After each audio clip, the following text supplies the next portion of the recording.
Nous abordons le troisième point de notre série sur les francs CFA.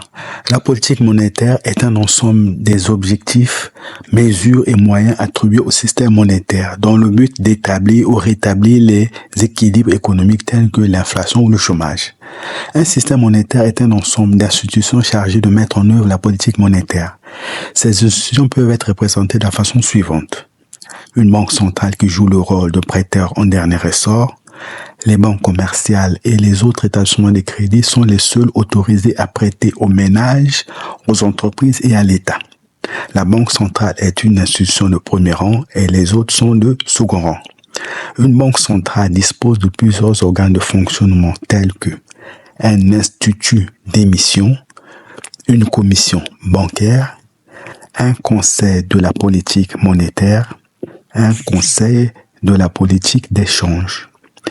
Il existe d'autres organes de fonctionnement de la Banque centrale qu'on ne peut pas tous citer ici. Dans ce système monétaire, toutes les institutions obtiennent des échanges entre elles. Suivant les pays, les objectifs et les moyens attribués au système monétaire ne sont pas les mêmes. Dans cette partie, on va examiner les objectifs de la politique monétaire. Nous prenons deux exemples de banques centrales qui sont autonomes et indépendantes. La Banque centrale des États-Unis, appelée Fed, a trois objectifs. Combattre l'inflation, combattre le chômage, garantir des taux d'intérêt à long terme modérés. Elle est souvent jugée très réactive. La Banque centrale européenne, appelée BCE, a un seul objectif, c'est-à-dire garantir la stabilité des prix avec un horizon de 2% d'inflation. Souvent, elle est jugée peu réactive.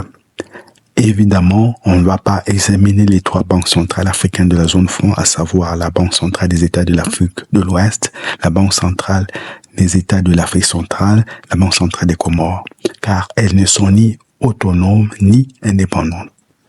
La deuxième partie va porter sur les moyens de la politique monétaire, le cœur du réacteur.